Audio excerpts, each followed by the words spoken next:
அஸ்ஸலாமு அலைக்கும். Welcome back to our channel. Again ஒரு நியூ குக்கிங் வீடியோவில் மீட் பண்ணுறதுல ரொம்ப ஹாப்பிங்க.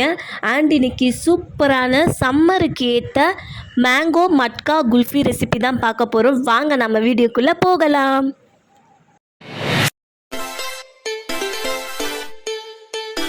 மட்கா குல்ஃபி செய்ய ஸ்டார்ட் பண்ணிடலாம். அதுக்கு ஒரு பிளெண்டரில் ஒரு கப் அளவுக்கு மாம்பழம் சேர்த்துக்கலாம். மாம்பழம்ல தோல் எல்லாமே நீக்கிட்டு குட்டி குட்டி பீசஸாக கட் பண்ணிவிட்டு இதை நம்ம ஃபஸ்ட்டு பிளெண்ட் பண்ணி எடுத்துகிட்டு வந்துடலாம். ஸோ மாம்பழத்தை நம்ம நல்லா பிளெண்ட் பண்ணி எடுத்த பிறகு அரை கப் அளவுக்கு மில்க் மேட், அரை கப் அளவுக்கு ஃப்ரெஷ் க்ரீம் இல்லாதவங்க இந்த இடத்துல பால் ஆடை கூட சேர்த்துக்கலாம். அரை கப் அளவுக்கு சேர்த்துக்கோங்க. அதே போல் அரை ஸ்பூன் அளவுக்கு ஏலக்காய் பொடி, 1/4 கப் அளவுக்கு பாலில் கொஞ்சம் போல் குங்குமப்பூ சேர்த்துக்குங்க. நல்லாயிருக்கும், கலரிங் அண்ட் டேஸ்ட்டு சூப்பராக இருக்கும். சேர்த்துட்டு இதையும் நம்ம ஃபஸ்ட்டு பிளெண்ட் பண்ணி எடுத்துகிட்டு வந்துடலாம். நல்லா பார்த்திங்கன்னா ஒரு க்ரீமி டெக்ஸ்டராக இருக்கும் நம்ம அரைச்சி எடுத்துகிட்டு வந்த பிறகு. இப்போது உங்கள்கிட்ட இது போல் மட்கா இருந்துச்சு அப்படின்னா இந்த மாதிரி மட்கா யூஸ் பண்ணிக்கோங்க.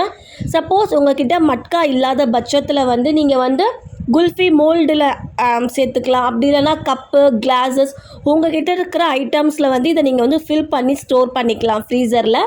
இப்போ நான் மட்காவில் இதை ஃபில் பண்ணிவிட்டு இதை க்ளோஸ் பண்ணுறதுக்கு அலுமினியம் ஃபாயில் பேப்பர் யூஸ் பண்ணிக்கோங்க. அதே மாதிரி நீங்கள் கிளாஸ், கப்பு, டம்ளர் எதில் ஃபில் பண்ணாலுமே க்ளோஸ் பண்ணுறதுக்கு அலுமினியம் ஃபாயில் யூஸ் பண்ணிக்கோங்க. நான் சும்மா மேலே கார்னிஷிங்க்கு கொஞ்சம் போல் முந்திரியும் கொஞ்சம் சாஃப்ரானையும் நான் ஆட் பண்ணியிருக்கேன். இது டோட்டலாக ஆப்ஷனல் தான்.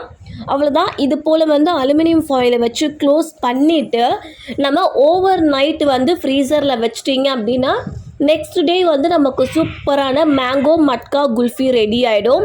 கண்டிப்பாக ட்ரை பண்ணி பாருங்கள், செம்ம டேஸ்டியாக இருக்கும். உங்களுக்கு என்னோடய வீடியோ பிடிச்சிருந்தா மறக்காமல் லைக் பண்ணுங்கள், உங்கள் ஃபேமிலி அண்ட் ஃப்ரெண்ட்ஸ் கூட ஷேர் பண்ணுங்கள்.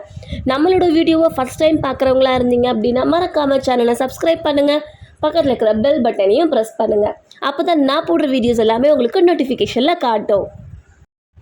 ஓவர் நைட் சூப்பராக ஃப்ரீஸ் பண்ணி எடுத்தாச்சு. செம்மையாக செட்டாக இருந்ததுங்க. பயங்கரமாக இருந்தது. அந்த க்ரீமியாக அந்த அளவுக்கு அந்த மேங்கோவோட ஃப்ளேவர் அவுட்ஸ்டாண்டிங்காக இருந்தது. ஸோ மாம்பழம் சீசன் கண்டிப்பாக மறக்காமல் ட்ரை பண்ணி பாருங்கள். அடுத்த ஒரு புது வீடியோவில் சந்திக்கும் வரை டாடா பை அண்ட் தேங்க்ஸ் ஃபார் வாட்சிங்.